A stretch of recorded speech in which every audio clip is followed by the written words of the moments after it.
Hello friends, আসসালামু আলাইকুম। আশা করছি সবাই ভালো আছেন। যারা বাজেট ফ্রেন্ডলি ট্যুরে সিলেট ভ্রমণ করতে চান, এই ভিডিওটি তাদের জন্য।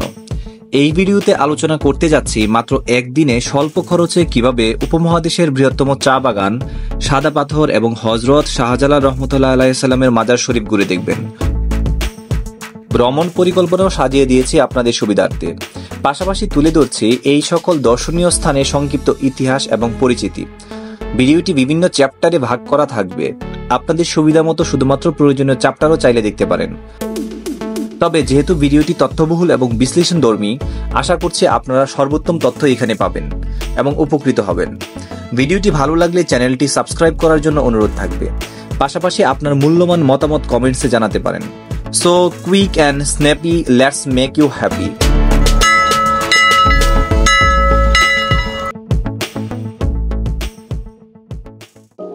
সিলেট বাংলাদেশের উত্তর পূর্বাঞ্চলে অবস্থিত একটি ঐতিহাসিক ও প্রাকৃতিক সৌন্দর্যে ঘেরা বিভাগ।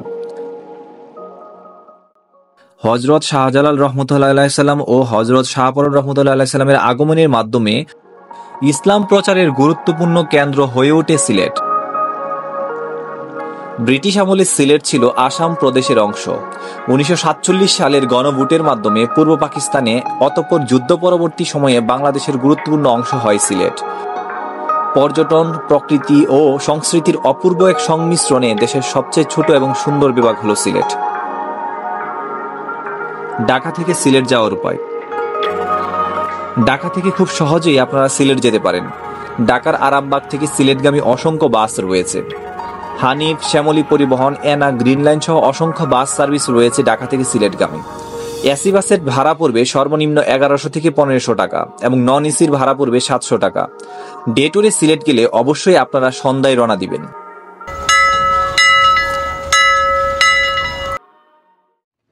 হজরত শাহজালাল রহমতুল্লাহ আলাইহিস-সালামের মাজার শরীফ। সন্ধ্যায় ঢাকা থেকে রওনা দিলে আপনারা খুব ভোরেই সিলেট পৌঁছে যাবেন। সিলেট পৌঁছে প্রথমেই হজরত শাহজালাল রহমতুল্লাহ আলাইহিস-সালাম ও শাহপরান রহমতুল্লাহ আলাইহিস-সালামের মাজার শরীফ জিয়ারত করবেন। বাস স্ট্যান্ড থেকে মাজার শরীফের দূরত্ব মাত্র 3 কিলোমিটার। সিএনজিতে ভাড়া নিবে জন প্রতি 50 টাকা, রিজার্ভ নিলে 200 থেকে 250 টাকা লাগতে পারে। চলুন হজরত শাহজালাল রহমতুল্লাহ আলাইহিস-সালামের মাজার শরীফ সম্পর্কে জেনে আসি। হজরত শাহজালাল রহমতুল্লাহ আলাইহিস-সালামের মাজার শরীফ বাংলাদেশের সিলেট শহরের কেন্দ্রস্থলে অবস্থিত একটি ঐতিহাসিক, ধর্মীয় ও সাংস্কৃতিক গুরুত্ব সম্পন্ন স্থান। এটি শুধু একটি ধর্মীয় তীর্থস্থান নয়, বরং সিলেটের পরিচয় ও ইতিহাসের অন্যতম অংশ। হজরত শাহজালাল রহমতুল্লাহ আলাইহিস-সালাম ছিলেন একজন মহান সুফি সাধক ও ইসলাম প্রচারক। তিনি 1303 খ্রিস্টাব্দে ইয়েমেন থেকে সিলেটে আসেন এবং সনাতন ধর্মীয় শাসক গৌরগোবিন্দের বিরুদ্ধে মুসলিম বাহিনীর পক্ষে অংশ নিয়ে ইসলাম প্রচার করেন। তার আগমন ও কর্মকাণ্ডের মধ্য দিয়ে সিলেট অঞ্চলের ইসলাম ব্যাপকভাবে বিস্তার লাভ করে। যাই হোক, আপনারা সকাল 9টা পর্যন্ত মাজার শরীফ ঘুরে রওনা দিবেন সাদা পাথরের উদ্দেশ্যে। সাদা পাথর মাজার থেকে বেরিয়ে 5 থেকে 7 মিনিট হেঁটে প্রথমেই আপনাকে আম্বরখানা যেতে হবে। আম্বরখানাতে বোলাগঞ্জ যাওয়ার লোকাল গাড়ি পাবেন। জনপ্রতি ভাড়া নিবে 80 টাকা। সাদা পাথর পৌঁছাতে সময় লাগবে 1 থেকে 1.5 ঘন্টা। সকাল 11টা থেকে দুপুর 2:30 পর্যন্ত সাদা পাথর ঘুরে দেখুন। সাদা পাথর ভ্রমণের বিস্তারিত নিয়ে আমার একটি কমপ্লিট গাইডলাইন্স রয়েছে।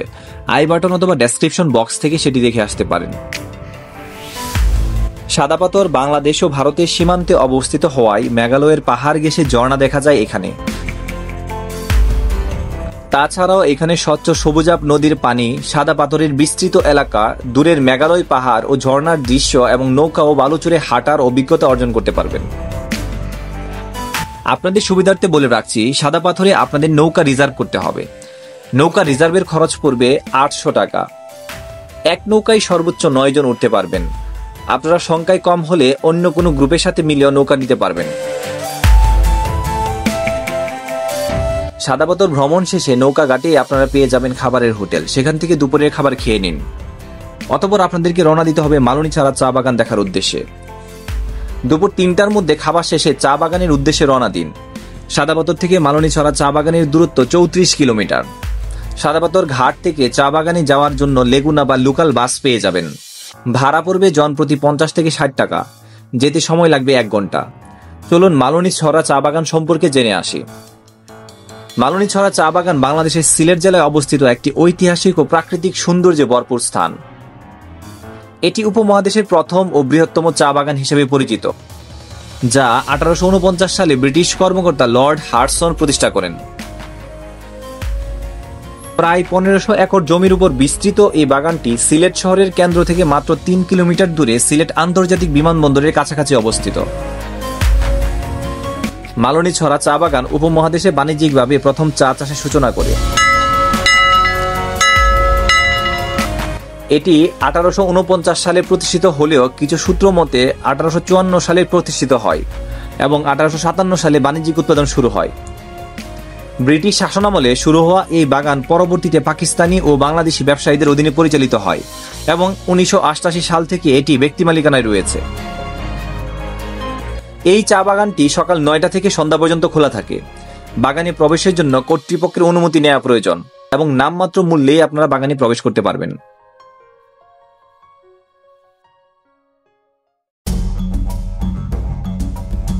এছাড়াও আপনারা চাইলে সিলেট শহরের অন্যতম সুন্দর এবং দর্শনীয় স্থান রাতারগুল ঘুরে দেখতে পারেন।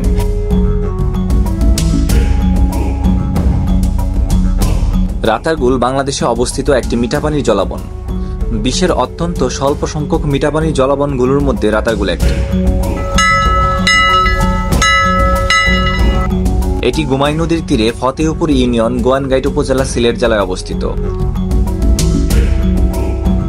প্রায় 3325 একর আয়তন বিশিষ্ট এই বনমণ্ডল থেকে 2015 সালে 504 একর এলাকা প্রাণী অভয়ারণ্য ঘোষণা করা হয়েছিল। সিলেটের সুন্দরবন হিসেবে খ্যাতি থাকলেও এটি বাংলাদেশের দ্বিতীয় বৃহত্তম জলাবন। তবে একদিনে হযরত শাহজালাল রহমতুল্লাহ আলাইহি সাল্লামের মাজার শরীফ, সাদা পাথর, সিলেট জেলার সৌন্দর্য, মালনীছড়া চা বাগান এবং রাতারগুল ঘুরে দেখা কঠিন। এই ক্ষেত্রে আপনাদেরকে আরও একদিন বেশি থাকতে হবে সিলেটে। রাতারগুলের সৌন্দর্য উপভোগ করতে চাইলে এবং রাতারগুল ভ্রমণ গাইড পেতে চাইলে কমেন্টসে জানান। পাশাপাশি আপনারা চাইলে শ্রীমঙ্গলও ঘুরে দেখতে পারেন। আজ এতটুকুই। ভিডিওটি কেমন লাগলো কমেন্টসে জানাতে পারেন, অথবা প্রয়োজনীয় তথ্যের জন্য কমেন্টস করতে পারেন। ভালো লাগলে চ্যানেলটি সাবস্ক্রাইব করবেন। So keep exploring and keep learning. The journey never ends. See you soon in another new videos. Bye bye.